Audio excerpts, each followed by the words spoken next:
성경신학의 출발이 주경신학이고,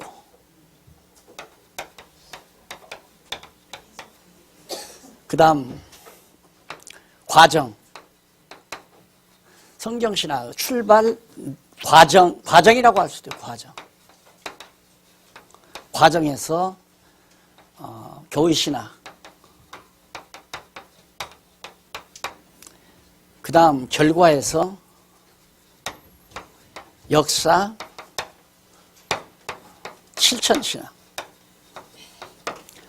우리가 성경신학은 성경신학이 출발하는데, 진입하는, 성경신학 안으로 진입하는데 성경을 해석하는 주경신학이 그 역할을 한다. 문을 열게 해서 이제 성경을 해석해야 되잖아요. 성경을 해석해 놓고 보니까 과정 속에서 교회신학이라는 게 정리가 돼요. 아까 말했듯이 뭐 계시관이라든가 또 신관, 인생관, 역사, 인간론, 구원론, 기독론, 교회론, 종말론, 이런 것들이 이 교회신학적 모든 내용들이 성경신학의 내용 속에, 과정이죠. 내용 속에.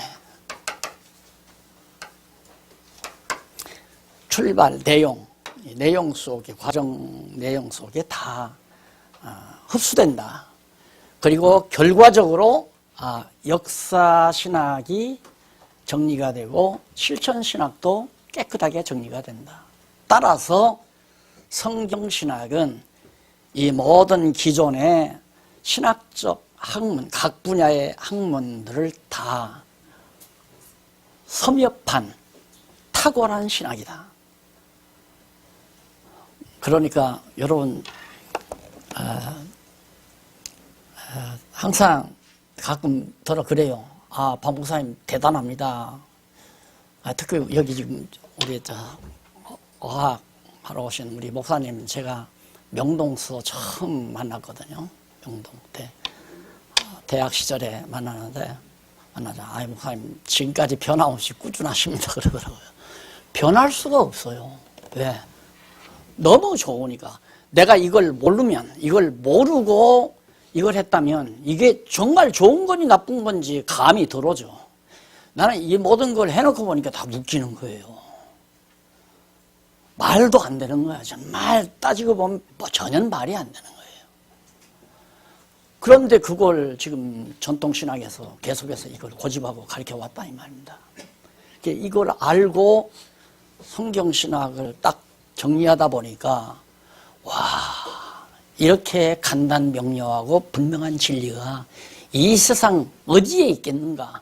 내가 책을 많이 안 읽어봤지만은 영국 대형 박물관, 영국 대형 도서관에 가서 그 책을 내가 다 읽는다 하더라도 이런 엄청난 깊도다 하나님의 지혜와 지식이 담겨있는 이 성경신학이, 이 성경신학적 논리가 나올 수 있을까? 안 나온다 이 말이에요. 전혀 있을 수가 없어요. 만약에 그런 것이 있다면 벌써 100년 전, 200년 전 난리가 났을 겁니다. 그러니까 저는 확신이 오는 게 나 죽어도 된다. 나 죽어도 상관없다. 그런데 다른 운동들은 그 운동가가 죽으면 다 폭삭 꺼져버리고 말아요. 한국교회도 전도관 박태선 씨 죽으니까 끝났죠? 통일교 문선명 씨 죽으니까 끝나잖아요. 또 구원파인가 왜 막 난리 쳐가지고 자살해서 죽었나 누가 피살했는지 죽어버리니까 요즘 구원파 좀 잠잠하잖아요. 죽으면 끝나요. 그런데 이건 안 끝나요.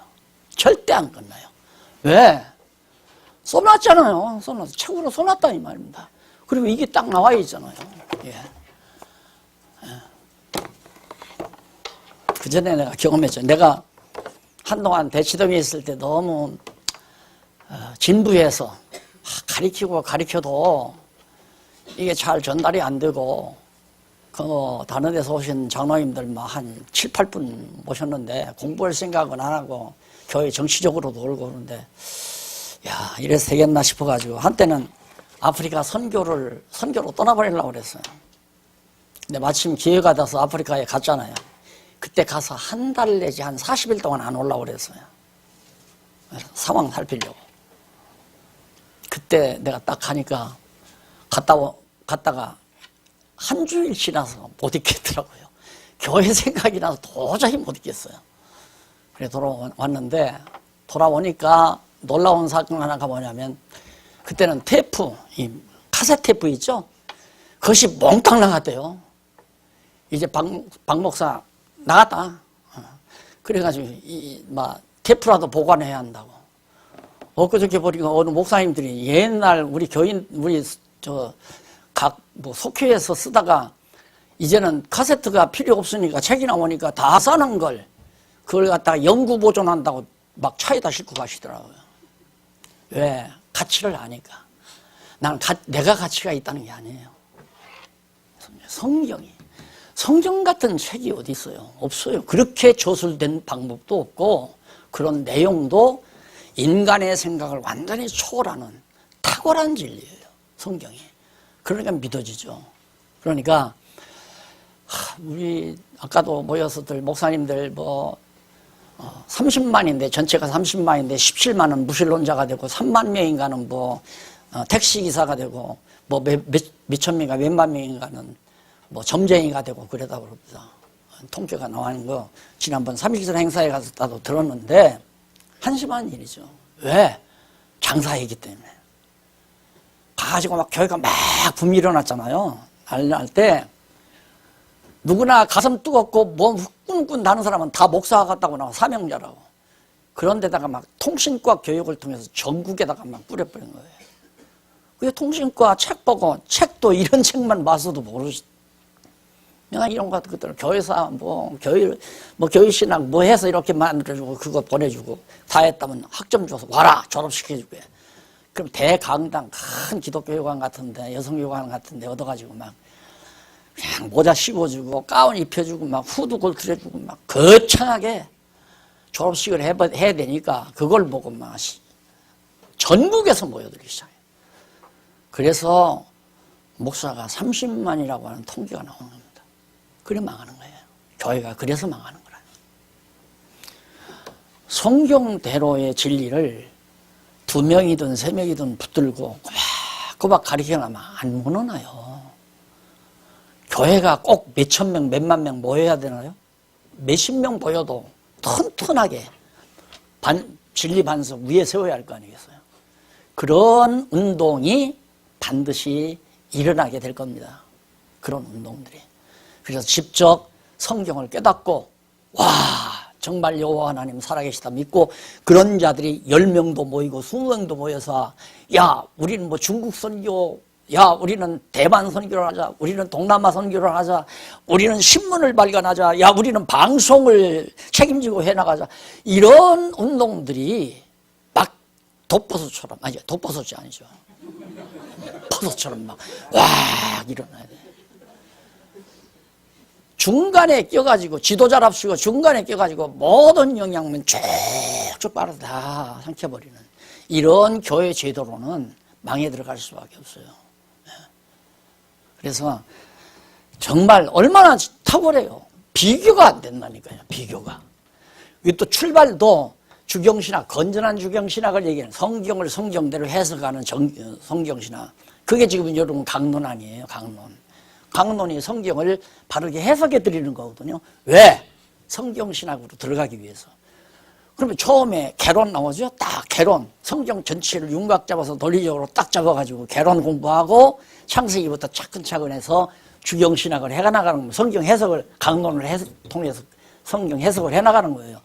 하다 보니까 와 과정 속에서 하나님이 신론이 나오고 인간론이 나오고 구원론이 나오고 기독론이 나오고 교회론이 나오고 종말론이 다 나와요. 아까 말했듯이 신론, 인간론, 역사, 신관, 인간관, 역사관, 세계관 이거 빠져나오듯이 여기 다 나온다 이 말입니다. 과정 속에서. 그러나 결과로 맺어져 있는 것이 역사관, 세계관. 예, 인간의 생활 자체가 행동 자체가 정되는. 그래서 학문에서 취급하고자 하는 것이 빠진 것이 하나도 없어요. 다 들어가요. 이 성경신학 안에.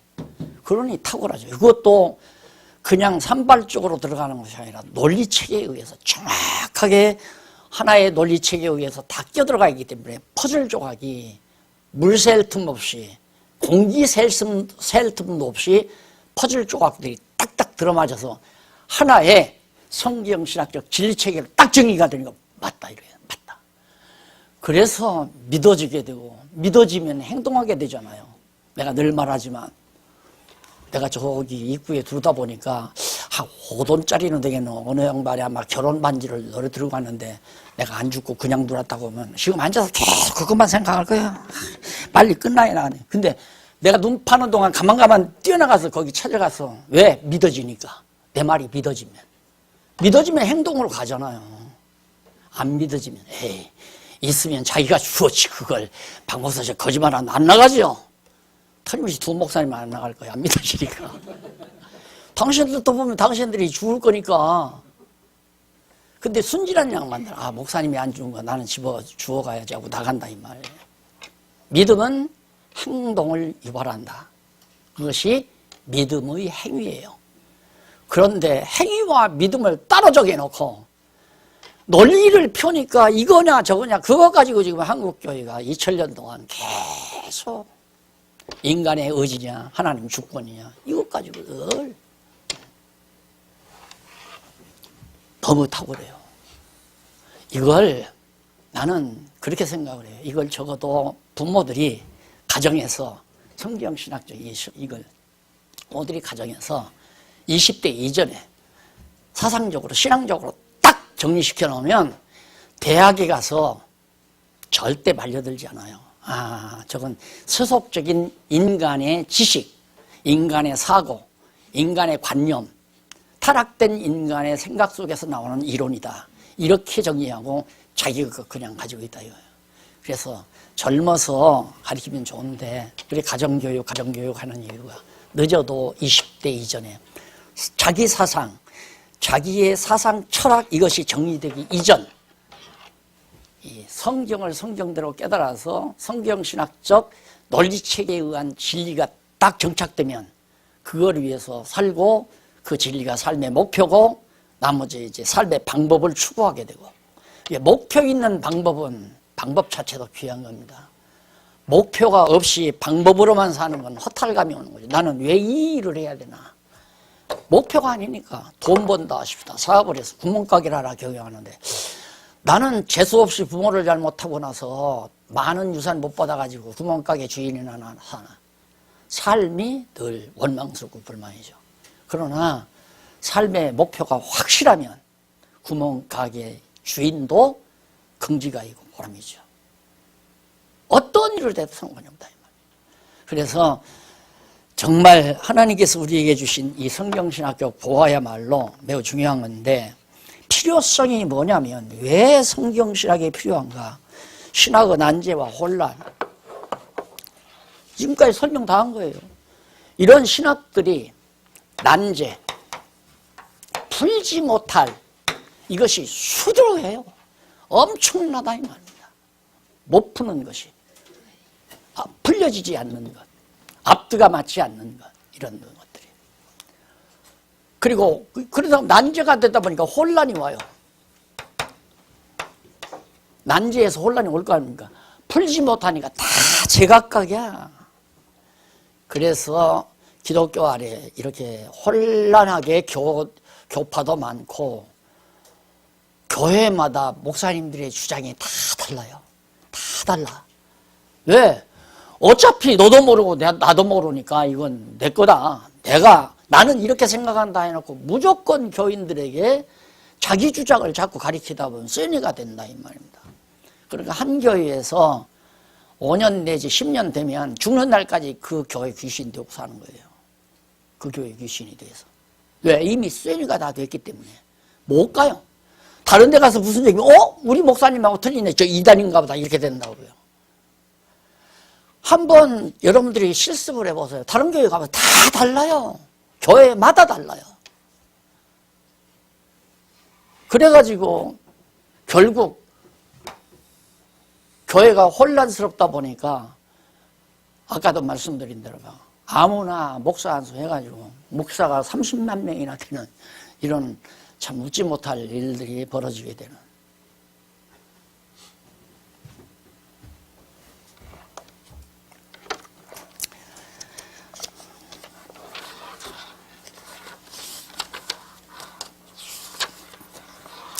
그 다음에 이제 난제와 혼란이 있기 때문에 성경신학은 반드시 필요하다.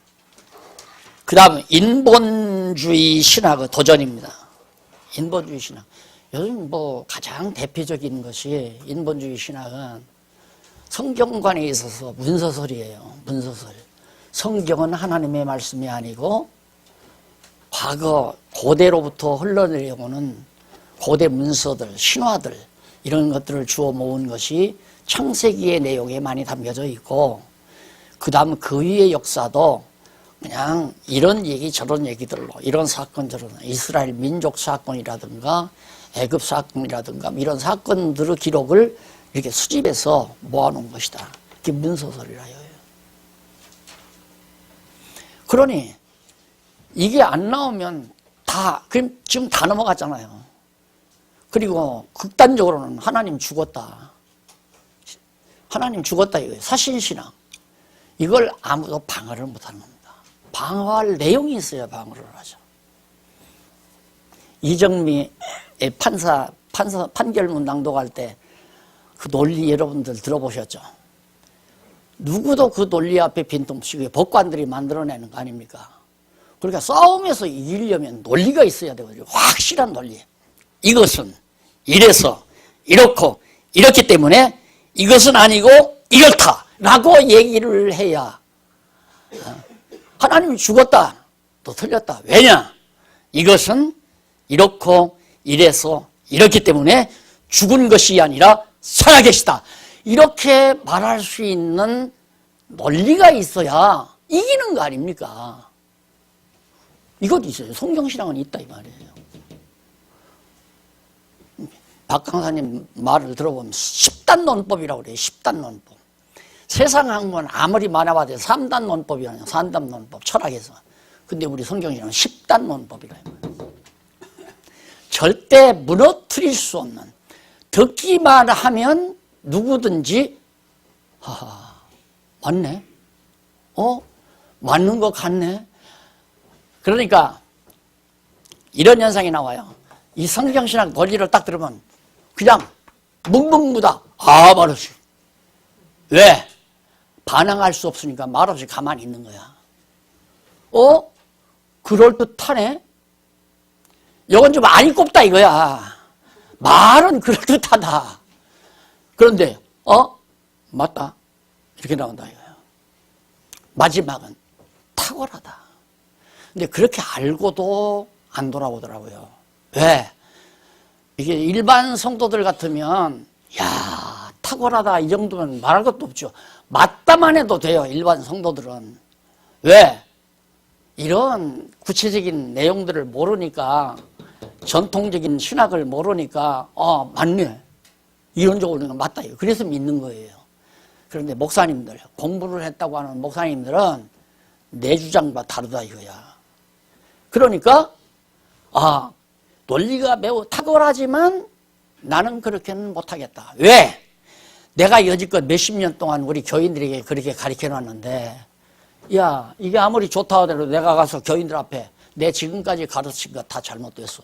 내가 모르고 가르친 거요. 이렇게 해야 할 거 아니에요. 이거 하기가 힘든 거예요, 여러분. 그러니까 목사님들이 깨닫고 바꾸지 못하는 이유가 자기 체면 얼굴 때문에 못 바꾼다 이 말이에요. 아는데도, 너무 분명하고 확실한데도. 그래서 이게 어려운 겁니다. 그래 우리에게도 40년 역사가 필요하다. 광야 40년이 필요하다. 세대 교체가 돼야 돼요. 이게. 안 그러면 안 된다니까. 버릴 수 있겠어요? 만약에 교인들 수백 명 앞에서 내가 지금까지 가르친 것은 세속 철학적인 이론을 가르친 겁니다. 이제부터는 성경대로 가르치겠습니다 하고 가르쳐보세요. 한 번 목사님이 성질이 급해가지고 그걸 깨닫고 하다가 한마 틀면 도끼로 찍혀 죽일 뻔 알았어요. 교인들이 도끼 들고 들어와가지고, 교회도 크지도 않은데 그게 쉬운 일이 아니란 말입니다. 그러니 우리가 정말 아무리 인간 보기에 고달퍼도 이건 너무 탁월하니까 놓을 수가 없는 거죠. 무엇하고도 바꿀 수가 없는, 그래서 질그릇 속에 보아라는 말이 그래서 나오는 거고요.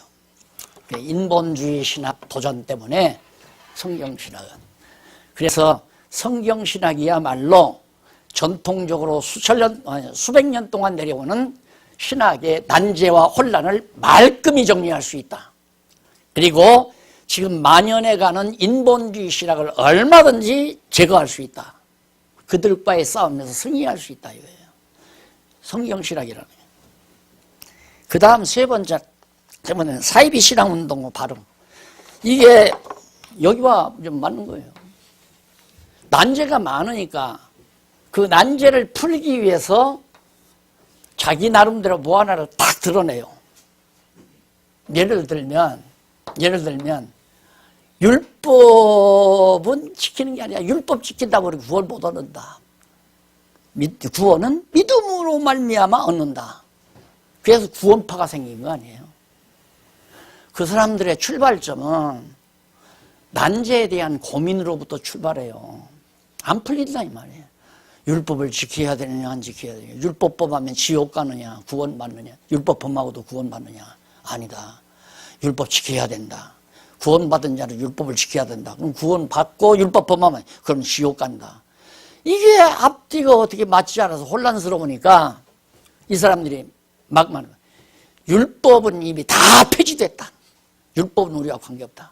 믿기만 하면 구원 얻는다. 이게 다 믿기만 하면. 그러니까 온 성도들도 방황하다가 와 하고 모여드니까 막 수천 명, 수만 명 모여드니까 돈이 생기게 되고 돈이 생기니까 교주가 나오고 그러다 보니까 사이비 종파가 이루어지는 거고 다 그런 거 아니에요. 구원파도 그렇고 뭐 전도관도 그렇고 통일교도 그렇고 통일교는 왜? 선악과 문제가 해결이 안 되니까 이름에 선악과를 하나님이 안 만들었으면 안 따먹었으면 되는데 이걸 왜 만들어 놨을까? 그러니까 선악과를 따먹었다는 말이 과일 따먹었다는 말이 아니다. 남자가 그걸 따먹었다는 얘기다. 그러니까 맞다 이거야. 그게 맞다. 그래가지고 혼음교회가 나오는 거 아니에요. 이 난제 때문에 이걸 못 풀어내니까 하나님께서 선악과 왜 만들었습니까? 하면 나도 모른다. 나도 천국 가서 제일 먼저 그것부터 물어봐야 되겠다. 어느 주석학 교수가 박사가 그렇게 대답했대요. 이 말씀을 듣고 이제 선악과 문제가 해결이 된 거예요. 그러니까 찾아간 거예요. 그 목사님을. 목사님 질문 하나 있어 왔습니다. 뭐요? 그러니까 하나님께서 왜 선악과를 왜 만드셨을까요? 그러니까 야 이 사람아 나도 지금 천국 가면 하나님께 제일 먼저 그것부터 물어보려고 하네 이 사람아. 그러니 이단이 생기죠. 사이비 종파들이 일어나죠. 자 그러면 성경신학은 난제가 하나도 없죠? 난제가 하나도 없어요. 다 해답이 떨어져요. 깨끗해요. 그러면 난제가 없으니까 혼란도 이야기되지 않는다면 세속주의 신학도 인본주의 신학도 커버할 수 있고 이것도 다 정리가 되고 그러면 사회비 운동도 다 척결이 가능하다. 세상에 이런 무기가 어디 있어요? 이런 무기가 탁월한 무기예요. 진짜 탁월한 무기. 이게 사람의 생각이나 연구 속에서 나왔다면 탁월한 게 나올 수가 없죠. 하나님의 생각을 찾아낸 거기 때문에 누가 들어도 정확하게 듣기만 하면 비교할 수 없는 어느 것과도 비교할 수 없는 탁월한 진리체계가 바로 성경신학이다. 그래서 성경신학은 반드시 필요하다. 다 외우세요. 신학의 난제와 혼란 이것 때문에 전통신학의 난제와 혼란 때문에 그리고 인본주의 신학 때문에 사이비운동 때문에 이것 정리하면 얼마나 대단한 거예요. 이것 정리할 무기가 나와 있는데 4절 성경신학의 목적입니다. 무슨 목적인가? 첫째는 성경적 바른 신관 정립이죠. 지금까지는 하나님에 대해서 바르게 정립을 못했어요. 왜? 하나님이 절대 주권적으로 당신의 뜻대로 섭리를 해나간다 그래놓고도 인간이 잘못하면 하나님은 뜻을 바꾸신다. 이런 것이 가장 보수주의적 사고란 말입니다. 하나님이 다 작정해서 일을 섭리해 가시다가도 인간이 잘못하게 되면 뜻을 돌이키신다. 성경에 있으니까 뜻을 돌이킨다고 있으니까. 그러니까 하나님의 절대 주권이 안 믿어지는 거예요. 신관이 정확하게 합니다. 그리고 제일 첫째는 하나님이 존재하는가 존재하지 않는가가 정리가 안 돼요. 그러니까 오죽하면 아인슈타인이 20세기 지성 아닙니까? 결론은 그거예요. 불가지론.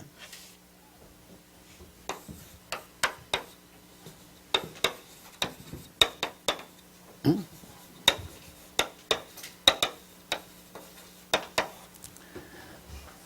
안다는 것은 하나님이 계시거나 안 계시거나 그걸 안다는 것은 불가하다. 가능할 수가 없다. 있어도 있다는 걸 입증할 수가 없고 없어도 없다는 걸 입증할 수가 없다. 아인슈타인이 한 말이에요. 맞는 얘기 아니에요? 그게 현실이란 말입니다. 그러면 종교라고 하는 것은 이 종교 최고자의 가르침이라는 말인데 최고의 가르침이라는 말인데 이게 바로 하나님 안에 신의 가르침이 있는 곳이 종교란 말입니다. 신의 가르침이 있는 거 그게 종교인데 하나님이 있는지 없는지도 모르는데 하나님의 가르침을 어떻게 우리가 알아요? 안 그래요? 이게 존재 문제가 가장 중요하다 이 말이에요. 근데 그걸 알 수가 없다. 그러니까 머리 좋고 반반하는 사람은 생각을 가지고 있는 사람은 종교가 없어요. 하나님을 의지 안 해요. 자기 실력을 의지하고 자기 능력을 의지하죠. 하다가 낙심할 망정 내 주먹 믿고 산다 이러고서 알죠. 그런데 누구만 종교를 찾는가? 힘없고 가난하고 병든 사람 이런 사람들이 자연히 이제 뭐 불당을 찾든가 예배당을 찾든가 그러고 찾아오는 경우가 더러더러 있다 이 말이에요. 그러니까 바로 성경적 바른 신관, 올바른 신관이란 어떤 신이냐? 신은 존재하는가? 존재한다. 그런데 존재하는 신은 어떤 신인가? 요 두 개는 확실히 해결돼야 되잖아요. 내가 가지고 있는 나는 신관을 지니고 있다. 나는 신을 믿고 있다. 어떤 신? 살아 역사와 인생을 세계를 주관하시는 전능하신 창조주 신을 나는 의지하고 산다. 이 신관이란 그 신은 어떤 분이냐? 신실하시고 전능자이시며 주권자이시고 영원하시고 자비로우신 신이다. 그런 신관에 대한 확증을 시키는데 바로 성경신학의 목적이다. 그래서 성경신학을 하게 되면 뭐 신관에 대한 신관이 정확하게 바른 신관이 정립이 가능한 거죠. 내용은 제가 대충 줄거리만 말씀을 드리니까 집에 가셔서 책 다 보시는구만요. 책을 읽어보세요. 읽어보시면 지금 내가 설명한 내용을 좀 친밀하게 문법에 맞춰서 설명을 해드린 거니까 이거 일일이 다 읽다가 보면 한 60시간에 하려면은 반년 가까이 해야 되잖아요. 8, 9월까지 해야 되니까 대충 줄기만 말씀을 드립니다. 그 다음에 두 번째는 성경적 바른 가치관입니다. 성경신학의 목적은 인간의 가치가 어디 있는가? 나는 왜 살아야 되나? 나는 무엇을 위해서 땀을 흘려야 되나? 나는 이 일을 왜 하는가? 이런 문제들을 다 문제에 대한 해답을 줄 수 있는 것이 가치관이에요. 아, 저 사람은 가치관이 있는 사람이다, 없는 사람이다. 네, 가치관이 없는 사람은 그때그때 상황 따라서 살아가게 됩니다. 삶에 대한 구체적인 내용이 시작이 안 될 때, 젊은 날 20대 그때는 돈이 귀한 게 아니에요. 내 이상에 맞는 여자가 누구냐, 또 아니면 내 이상에 맞는 남자가 누구냐. 남자, 여자, 자기 배필에 대한 관심이 최고로 극대화되는 데입니다. 10대부터 벌써 그런 생각을 하죠. 그러나 결혼해서 딱 살면서 자녀 낳게 되면 그 다음에는 배필이 뭐 내 이상에 맞고 안 맞고가 문제가 아니에요. 우선 돈 벌어야 애기 우유도 먹이고 기르고 가르치고 키워나갈 수 있으니까 돈. 그게 가치관의 변화가 왔죠? 그냥 일평생 살다가 가치관 적어도 대여섯 번씩은 바꿔가지고 산다. 지금 보통 60대만 접어들면 건강. 60대 건강 찾는 사람은 괜찮아요, 적어도. 50대부터 건강. 야, 그거 먹으면 안 된다. 커피 마시라니까. 아, 난 그거 안 마셔. 왜? 건강 생각해서. 여기도 앉아보면 그러더라니까. 아직도 건강 챙길 나이는 아니던데. 예. 그러면 조금 가면 어떻게 해? 노후 문제, 노후. 내가 노후를 대비해야 한다. 가치관이 일평생 바꾸면서 상황 따라 가치관의 변화가 오는 거예요. 그런데 성경신학은 하나의 가치관으로 10대부터 마지막 운명하는 날까지 그 가치관을 가지고 줄기차게 요동 없이 살아가는 거죠. 표대를 향해서 바울이 표대를 향해서 달려간다고 그러잖아요. 가치관이 너무 분명하니까. 나는 이 세상에 왜 태어난 나를 아는 사람은 가치관이 있는 사람이에요. 왜 태어난 나를 모르는 사람은 우리 어머니 아버지가 좋아서 나왔지 뭐 이런 사람은 한심한 사람이라.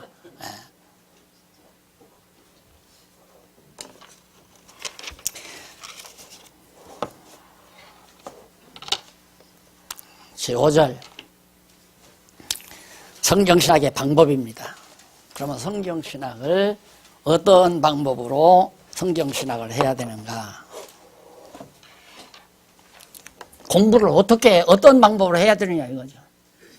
첫째는 잘못된 철학적 방법이 있어요. 이건 잘못된 거예요.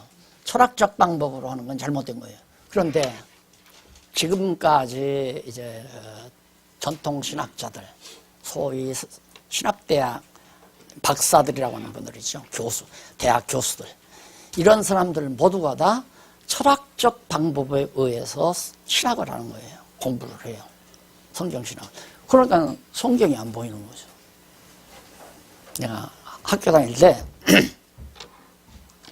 누가 이제 성격에 대해서 이렇게 물어요. 어느 학생이 물으니까 야, 이 사람아, 아, 여기는 성경학교 아니야. 신학교니까 그건 성경학교 가서 공부하고 오라고. 그러니 성경을 얼마나 하대하는 거예요. 여기는 성경학교가 아니다 이거야. 그 말은 뭐냐면 여기는 적어도 철학적 방법에 의해서 학문을 하고 있는 대단히 고상한 학문의 전당이다 이거죠. 아니, 잘못된 거예요.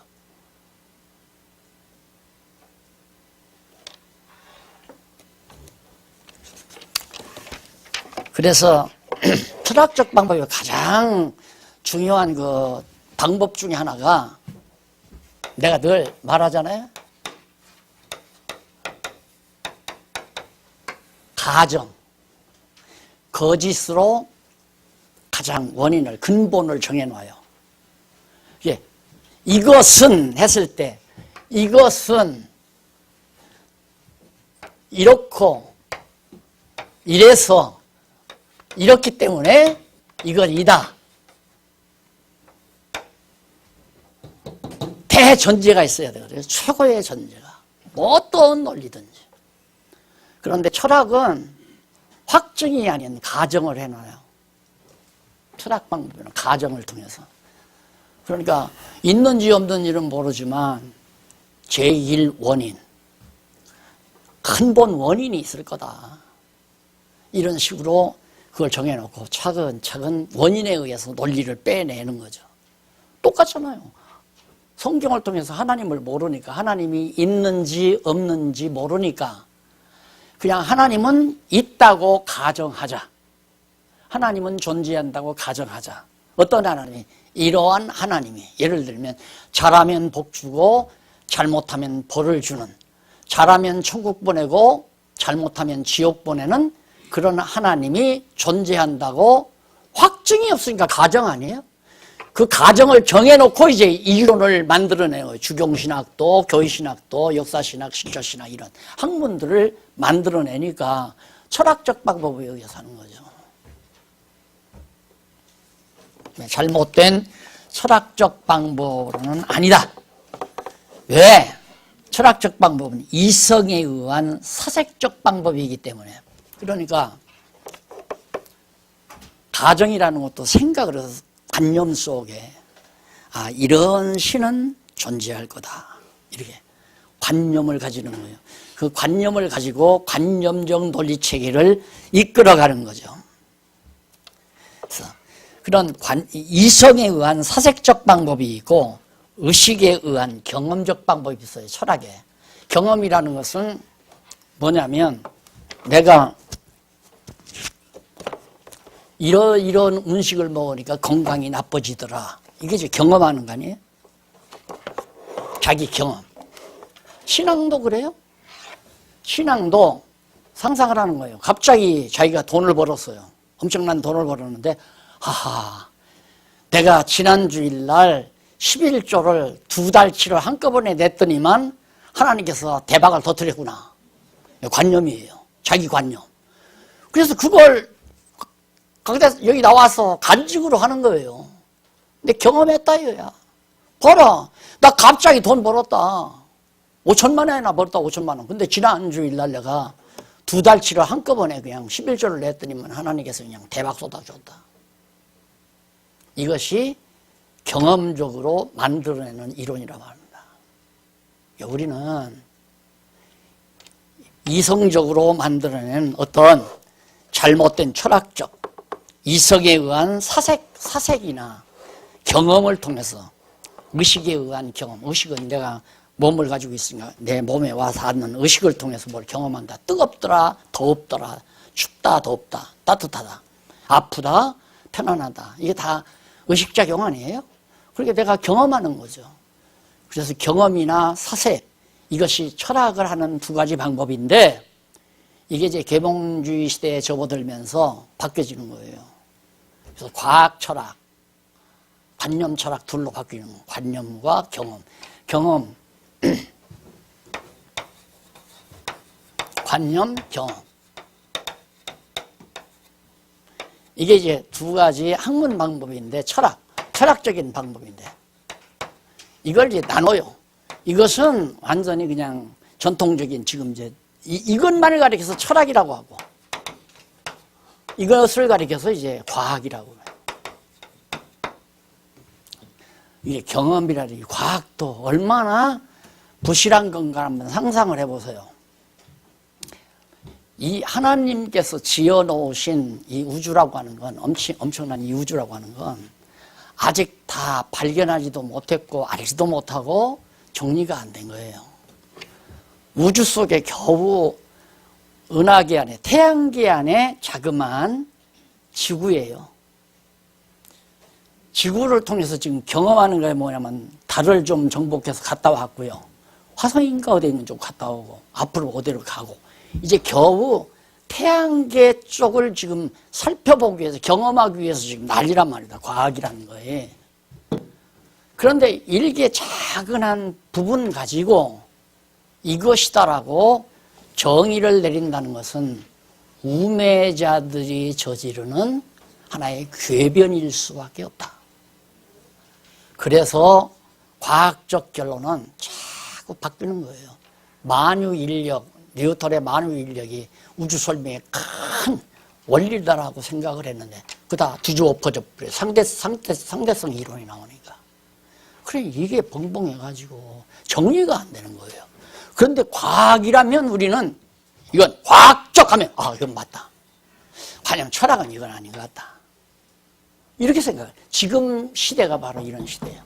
그런데 이것도 아니고 이것도 아니에요.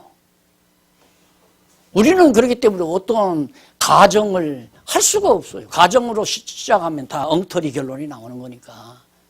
그런데 정황무한 하나님의 말씀, 성경이 우리에게 있다고 하는 것은 참 엄청난 축복이죠. 이 같은 축복이 있을 수가 없죠. 왜? 이걸 정리하고 살 수가 있게 됐으니까. 이걸 정리하고 못 살면 다 병자가 돼요. 병자가. 그러면 아까도 말했죠. 젊은 날에는 10대, 20대 접어들어서는 내 이상에 맞는 배필 여기에 눈독을 들이고 살잖아요. 실력에서 내가 성공해서 좋은 배필 만나야 되겠다. 결혼해서 살다 보면 돈, 애들 다 크고 나면 건강, 또 조금 나가서는 노후 대책, 뭐 이런 식으로 이제 사는데, 그렇게 살다 보면 무의미해진단 말입니다. 무의미한 상황에 접어들게 되면 이제 정신병 초기가 되는 거예요. 그게 우울증이란 말입니다. 우울증. 아무런 의미가 부여되지 아니하니까 정신적으로 우울증 환자가 되는 거예요. 목적이 없고 왜 살아야 되는지도 모르겠고, 나는 왜 이렇게 있어야 돼. 남편이 아무리 멋져도 상관이 없어요. 필요 없어요. 여자가 아무리 아름다워도 필요가 없어요. 그래서 이제 결국 인간들이 병들고 정말 고통을 겪고 그러는데, 성경신학은 너무 분명하고 확실하게 딱 제공해 주기 때문에 하나를 설명해도 하여튼 이 모든 하나님의 피조세계를 다 설명할 수 있게 됐으니까, 이 안에 가득 채워진 하나님의 생명력,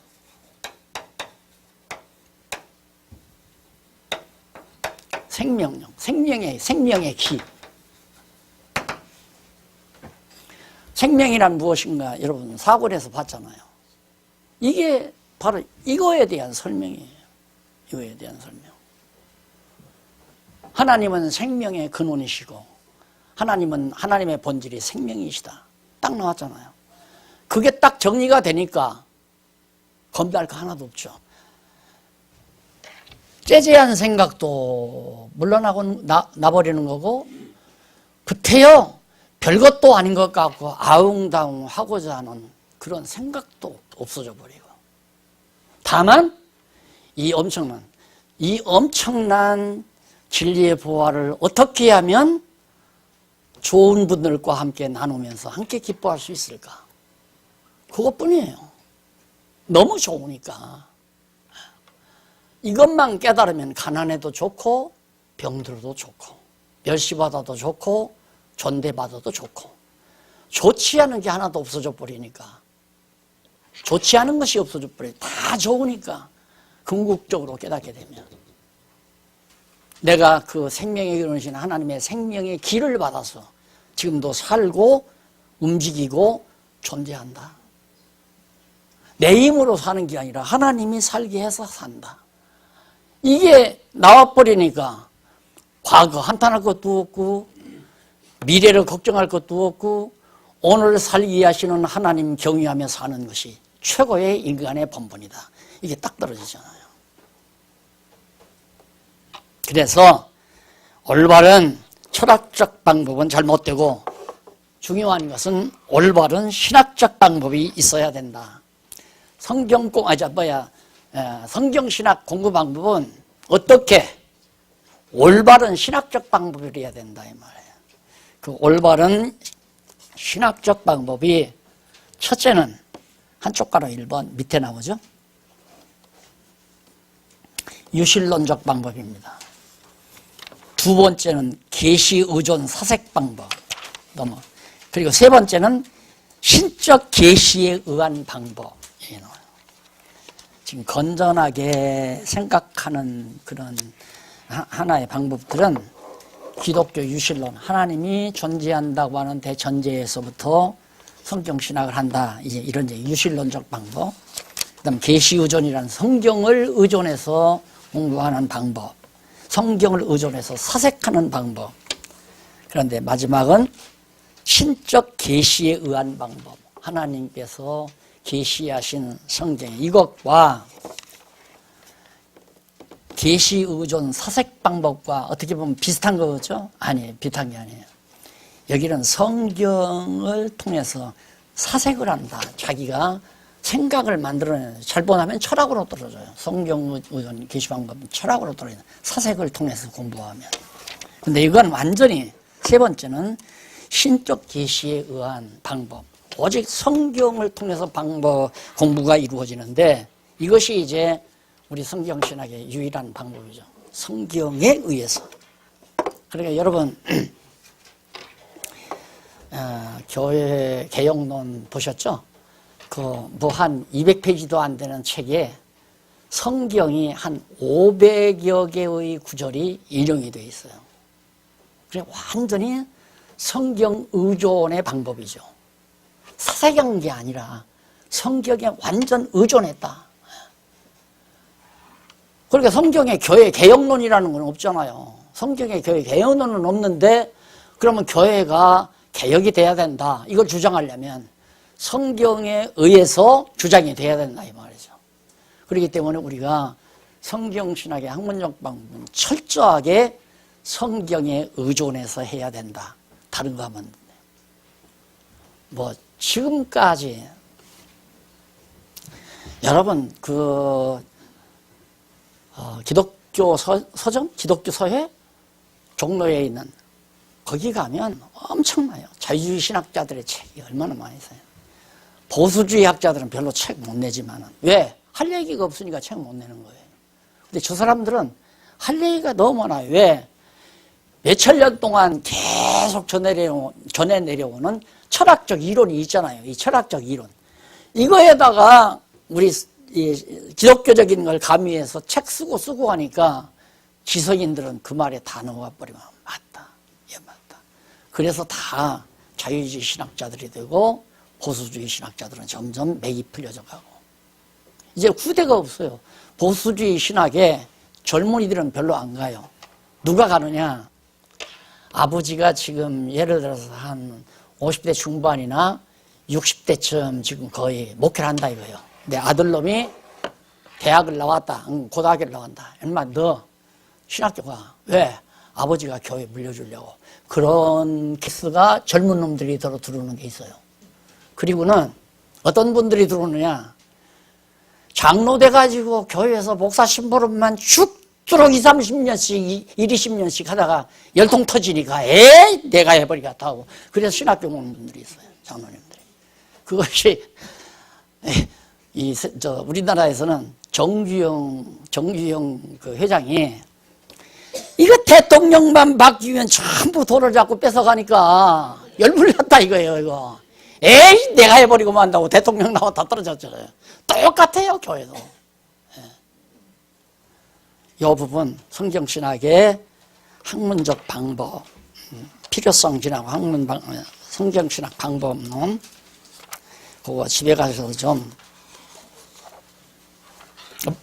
목적하고 이거 어디야? 네.